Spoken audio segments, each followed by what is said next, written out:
ಕಲ್ಪದಲ್ಲಿ ತಾರಕಾಸುರನೆಂಬ ಅಸುರ ಗಾಢ ತಪಸ್ಸು ಮಾಡಿ ಬ್ರಹ್ಮದೇವರನ್ನು ಒಲಿಸಿಕೊಂಡು ತನಗೆ ಶಿವನ ಕುಮಾರನನ್ನು ಹೊರತುಪಡಿಸಿ ಬೇರೆ ಯಾರಿಂದಲೂ ಸಾವು ಸಂಭವಿಸಬಾರದೆಂಬ ವರ ಪಡೆಯುತ್ತಾನೆ. ಈ ವರ ಬೇಡಲು ಕಾರಣವೇನೆಂದರೆ, ಶಿವನ ಮಡದಿಯಾದ ಸತೀದೇವಿಯು ಅಗ್ನಿಗೆ ಆಹುತಿಯಾದ ಬಳಿಕ ಶಿವ ವೈರಾಗ್ಯದಿಂದ ತಪಸ್ಸಿನಲ್ಲಿ ಲೀನವಾಗಿರುತ್ತಾರೆ. ಇನ್ನು ಮಡದಿಯೇ ಇಲ್ಲದ ಶಿವನಿಗೆ ಮಕ್ಕಳು ಹೇಗೆ ಜನಿಸುತ್ತಾರೆ? ಹಾಗಾಗಿ ತನಗೆ ಸಾವೇ ಇರುವುದಿಲ್ಲವೆಂದು ಆ ವರ ಪಡೆದು 3 ಲೋಕಗಳನ್ನು ಹಿಂಸಿಸುತ್ತಾ ತನ್ನ ಆಧೀನದಲ್ಲಿಟ್ಟುಕೊಳ್ಳುತ್ತಾನೆ. ದೇವತೆಗಳೆಲ್ಲರೂ ತಾರಕಾಸುರನನ್ನು ಸಂಹರಿಸಲು ಹೇಗಾದರೂ ಶಿವನಿಗೆ ವಿವಾಹವಾಗಿಸಬೇಕೆಂಬ ಕಾರಣದಿಂದಾಗಿ ಮನ್ಮಥನ ಸಹಾಯದಿಂದ ಶಿವನನ್ನು ತಪಸ್ಸಿನಿಂದ ಎಚ್ಚರಗೊಳಿಸುತ್ತಾರೆ. ಶಿವ ತನ್ನ ತಪಸ್ಸಿಗೆ ಭಂಗ ಕಲುಗಿಸಿದ್ದರಿಂದಾಗಿ ಮನ್ಮಥನನ್ನು ಸುಟ್ಟು ಭಸ್ಮವಾಗಿಸುತ್ತಾರೆ. ನಂತರ ಇದರಲ್ಲಿ ಮನ್ಮಥನ ತಪ್ಪೇನೂ ಇಲ್ಲವೆಂದರಿತ ಶಿವ ಮನ್ಮಥನನ್ನು ದ್ವಾಪರಯುಗದಲ್ಲಿ ಕೃಷ್ಣನಿಗೆ ಜನಿಸುವಂತೆ ವರ ನೀಡುತ್ತಾರೆ. ನಂತರ ಶಿವ ಪಾರ್ವತಿಯು ಎಲ್ಲ ದೇವತೆಯರ ಸಮ್ಮಕ್ಷದಲ್ಲಿ ವಿವಾಹವಾಗುತ್ತಾರೆ. ಪಾರ್ವತಿ ಪರಮೇಶ್ವರರು ಕೈಲಾಸ ಪರ್ವತದಲ್ಲಿ ಏಕಾಂತವಾಗಿರುವಾಗ ಇತ್ತ ದೇವತೆಗಳಿಗೆ ಹೀನಾಯವಾದ ಒಂದು ಆಲೋಚನೆ ತಟ್ಟುತ್ತದೆ. ಅದೇನೆಂದರೆ, ಶಿವ ಸಾಕ್ಷಾತ್ ಪರಬ್ರಹ್ಮ ಸ್ವರೂಪ, ಪಾರ್ವತೀ ದೇವಿಯು ಜಗನ್ಮಾತೆ. ಇವರಿಬ್ಬರ ಶಕ್ತಿಯು ಬೆರೆತು ಹುಟ್ಟುವ ಮಗು ಇನ್ನೆಷ್ಟು ಪರಾಕ್ರಮಿಯಾಗುತ್ತಾನೋ.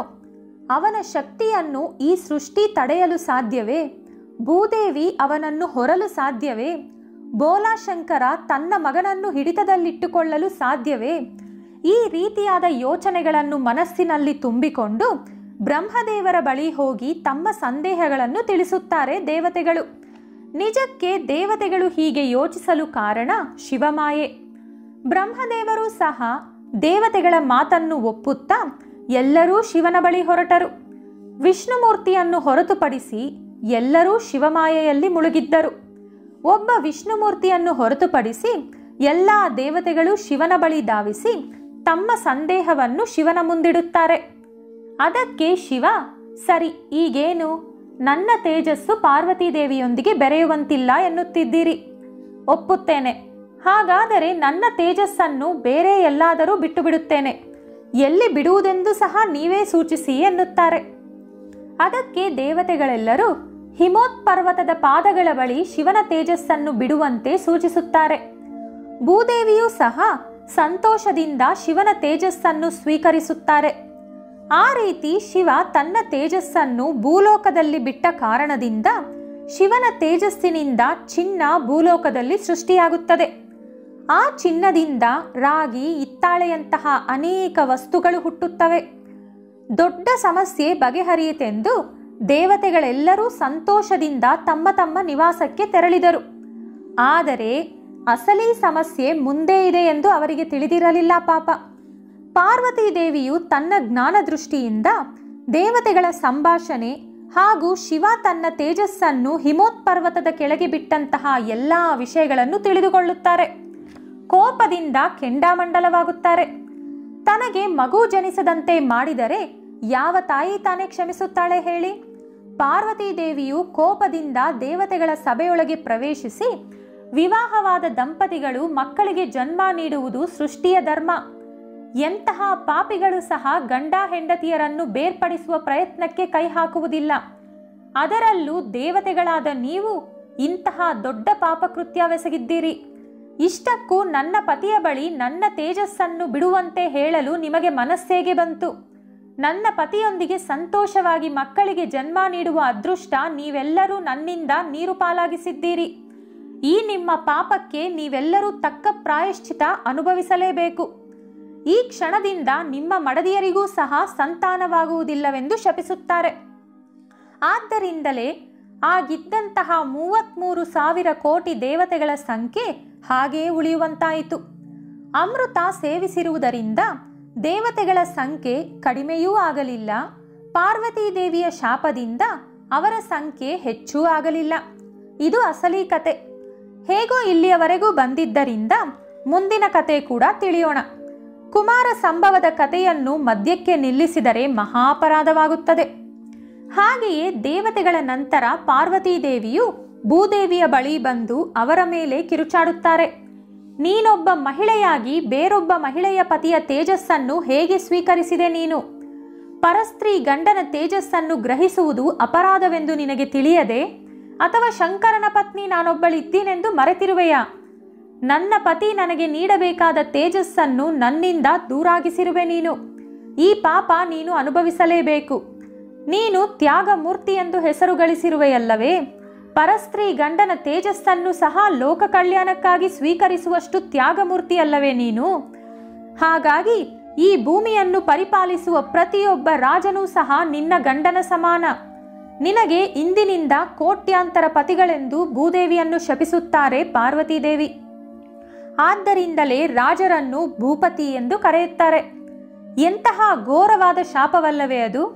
ಈ ಶಾಪದಲ್ಲಿ ನಿಗೂಢವಾಗಿ ಬಚ್ಚಿಟ್ಟುಕೊಂಡಿರುವ ಮತ್ತೊಂದು ಭಯಂಕರವಾದ ಶಾಪವೇನೆಂದರೆ, ಒಬ್ಬ ರಾಜನಿದ್ದಾನೆ ಎಂದುಕೊಳ್ಳಿ. ಅವನು ಭೂಪತಿ, ಅಂದರೆ ಭೂದೇವಿಯ ಪತಿ. ಈಗ ಆ ರಾಜನಿಗೆ ಒಂದು ಮಗ ಜನಿಸುತ್ತಾನೆ. ಆ ಮಗು ಭೂದೇವಿಗೂ ಮಗ ತಾನೆ. ಇಲ್ಲಿಯವರೆಗೂ ಎಲ್ಲ ಚೆನ್ನಾಗಿಯೇ ಇದೆ. ಆದರೆ ಆ ಮಗು ಬೆಳೆದ ನಂತರ ರಾಜ್ಯಾಧಿಕಾರ ಅವನ ಕೈ ಸೇರುತ್ತದೆ. ಆಗ ಅವನು ರಾಜನಾಗುತ್ತಾನೆ. ಅವನನ್ನೂ ಸಹ ಭೂಪತಿ ಎಂದೇ ಕರೆಯುತ್ತಾರೆ, ಅಂದರೆ ಭೂದೇವಿಗೆ ಪತಿ. ಮಗನೂ ಸಹ ಪತಿಯಾಗುವಂತಹ ದೌರ್ಭಾಗ್ಯ ಯಾವ ಹೆಣ್ಣಿಗೂ ಬರಬಾರದು. ಆದರೆ ಪಾರ್ವತೀದೇವಿಯ ಶಾಪದಿಂದಾಗಿ ಭೂದೇವಿಗೆ ಅಂತಹ ದೌರ್ಭಾಗ್ಯ ಲಭಿಸುತ್ತದೆ.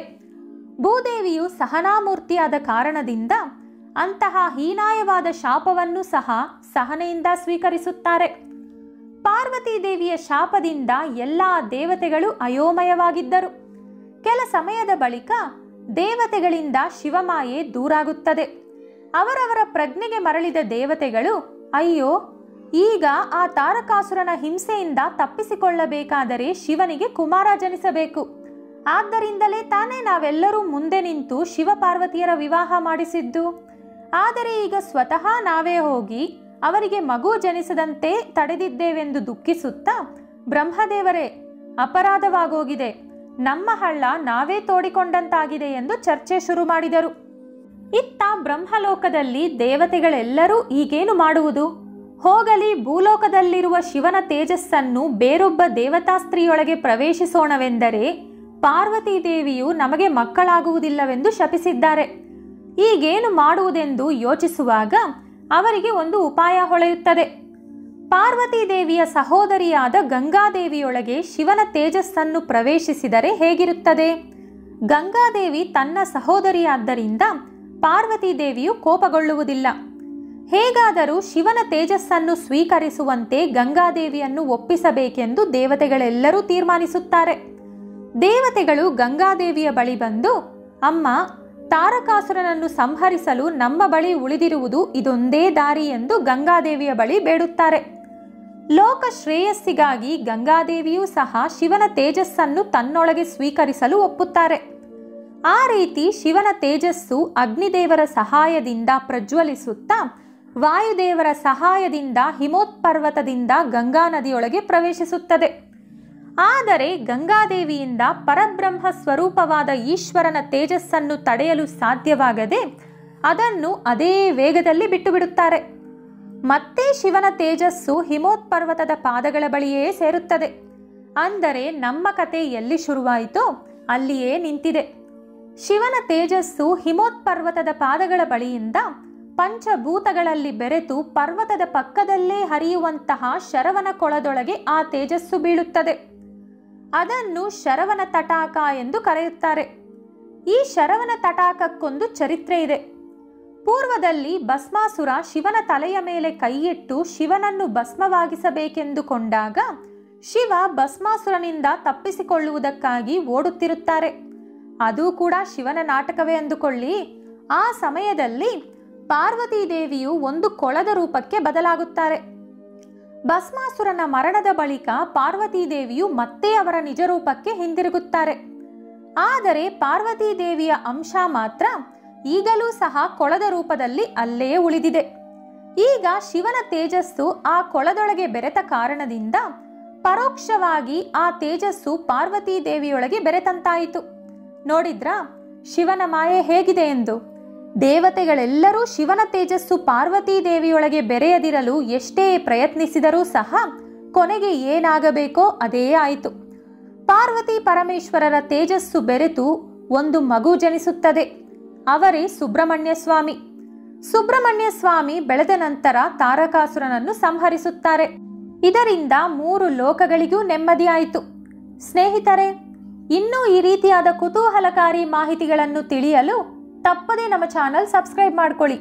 ಹಾಗೆಯೇ ಈ ವಿಡಿಯೋ ನಿಮಗೆ ಇಷ್ಟವಾದಲ್ಲಿ ಲೈಕ್ ಹಾಗೂ ಶೇರ್ ಮಾಡುತ್ತಾ ನಿಮ್ಮ ಅನಿಸಿಕೆ ಅಭಿಪ್ರಾಯಗಳನ್ನು ಕಮೆಂಟ್ ಮೂಲಕ ನಮ್ಮೊಂದಿಗೆ ಹಂಚಿಕೊಳ್ಳಿ. ಧನ್ಯವಾದಗಳು.